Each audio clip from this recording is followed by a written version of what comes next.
Welcome back to our channel, GH fans. Today is a truly beautiful day to dive deep into the incredible, heart-stopping drama unfolding in Port Charles.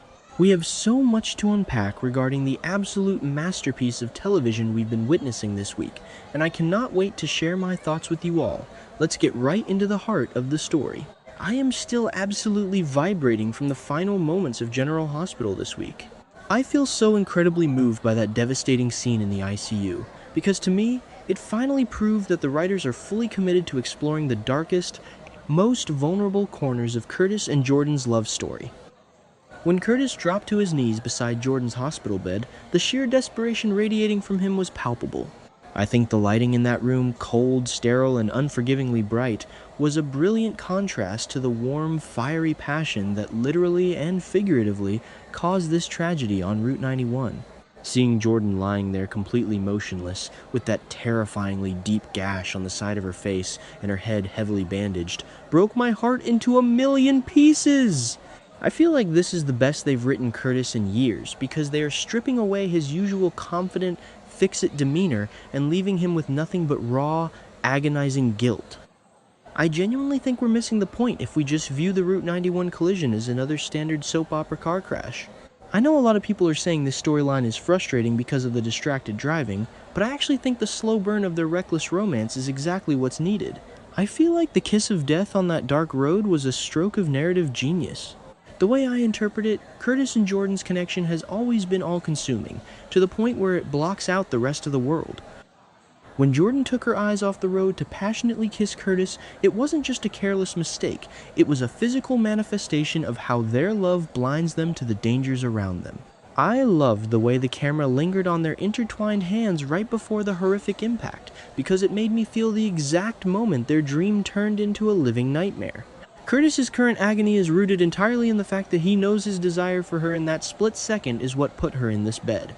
The proposal scene at the hospital is exactly why I am so fiercely loyal to this current era of the show.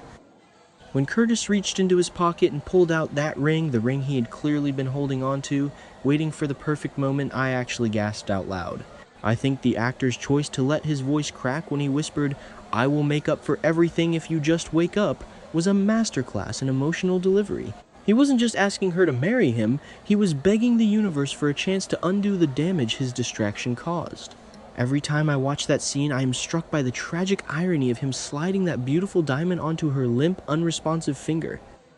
It made me feel a profound sense of dread, because it wasn't a celebration of their future, it was a desperate man trying to anchor a dying woman to the mortal world. And then, the absolute brilliance of the pacing in that scene, the very second the ring slid past her knuckle, the heart monitor shifted from a steady, terrifyingly slow beep to a blaring, piercing red alarm. I feel so incredibly anxious just thinking about the chaotic energy that instantly filled the room. The way the writers timed her flatlining with the exact culmination of his promise was devastatingly poetic. It was as if the universe was violently rejecting his bargain. When Lucas Jones and the medical team burst through those doors, the shift in the room's dynamic was jarring in the best possible way. I loved how Lucas, usually so calm and collected, had this frantic, authoritative edge to his voice when he ordered Curtis out of the room. I believe the framing of Curtis being physically pushed out of the room by the nurses is a crucial visual metaphor for his current emotional state. He is entirely powerless. The way I see it, when Lucas yelled for the crash cart and began performing CPR, and Curtis caught that final, agonizing glimpse of Jordan through the closing door the last moment he saw her breathing on her own, it solidified his trauma. I think the writers are setting up a psychological prison for Curtis that he won't be able to escape for a very long time. He is going to replay that kiss of death and the sound of that red alarm in his head on an endless loop. I feel like this level of intense, character-driven trauma is what makes daytime television so uniquely powerful, and the GH team is currently firing on all cylinders. Now, I want to transition to the ripple effects of this tragedy, because I know the fandom is up in arms about Brook Lynn Quartermain being framed as the fall guy.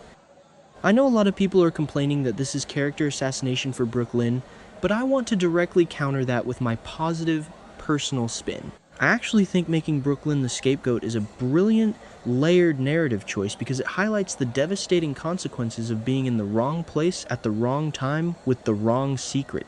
I feel so deeply for Brook Lynn right now.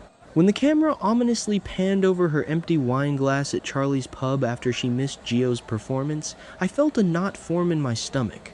She just wanted to support her son, and she had a glass or two of wine. We all know she didn't maliciously cause this crash. But from a storytelling perspective, I genuinely think we're missing the point if we don't appreciate the dramatic irony of this setup. The way I interpret it, Curtis is going to be so consumed by his own guilt over the kiss that he will desperately need somewhere else to direct his rage. He will not be able to live with the fact that he caused Jordan's traumatic brain injury, so he is going to latch onto the police narrative that a tipsy Brook Lynn veered into their lane. I think the impending storyline where Curtis absolutely refuses to forgive Brook Lynn is going to yield some of the most explosive, Emmy-worthy confrontation scenes we've seen in years. I feel like the writers are purposefully pitting two beloved characters against each other in an unwinnable situation, and I am entirely here for the angst. I am already bracing myself for the moment Brook Lynn is officially arrested. I think the way she has been pacing around the Quartermaine mansion, sweating bullets and jumping at every shadow, is a perfect depiction of survivor's guilt mixed with sheer panic. Tracy Quartermaine already senses that something is horribly wrong, and I love the subtle tension in their recent conversation. I feel so incredibly sad when I think about what this means for Brook Lynn's future with Harrison Chase and baby Phoebe. They were just conditionally approved to foster that sweet baby, and now, because of a tipsy drive home and a horrific coincidence on Route 91, her entire life is about to crumble. The stakes have never been higher for her, and I believe this vulnerability is exactly what makes Brook Lynn such a compelling, tragic heroine in this current arc. Furthermore, I want to talk about the absolute genius of involving Danny Morgan and Charlotte Cassadine in this crash. I know some viewers are tired of the teen joyriding tropes, but I actually think the inclusion of Danny and Charlotte elevates this entire storyline. I feel like it creates a beautiful, tangled web of culpability that touches almost every major family in Port Charles. Danny was acting out because Sonny and Rick warned him off the WSB and Jason's situation. He wanted to speed towards something fast. I think the writers perfectly captured that reckless, invincible teenage mindset right up until the moment of the collision. The way I see it, Carly's aggressive mama bear cover-up is the perfect catalyst for Danny and Charlotte's internal torment. When Carly ordered their damaged car to be secretly repaired and sent back, she thought she was protecting them. But I genuinely believe the writers are showing us that Carly's protection is actually a psychological curse for these kids. I feel so incredibly proud of the way Danny and Charlotte are being written right now, because they aren't just brushing this off. They are feeling immense, crushing guilt for their partial responsibility in the crash. I think the contrast between Carly's cold, calculating cover-up and the raw, terrified remorse of the teenagers is phenomenal storytelling.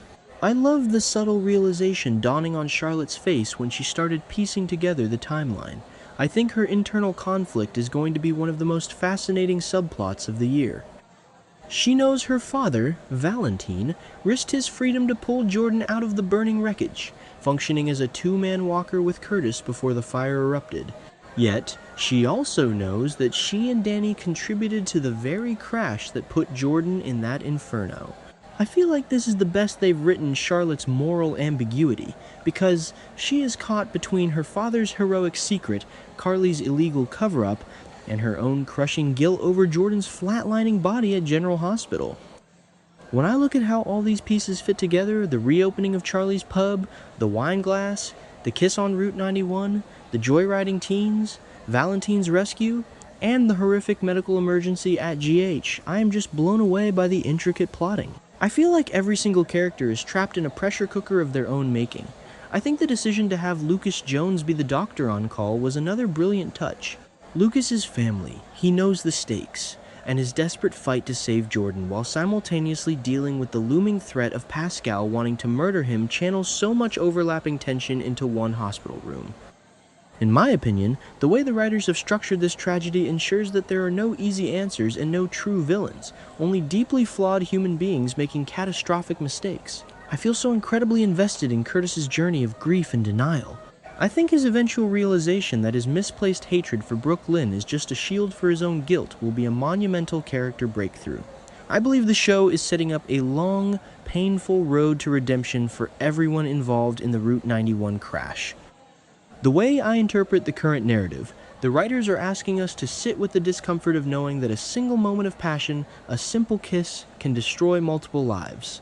I am fiercely loyal to this storyline because it doesn't shy away from the ugly, terrifying realities of consequence, and I cannot wait to see how these incredibly complex, beautiful characters navigate the darkness ahead.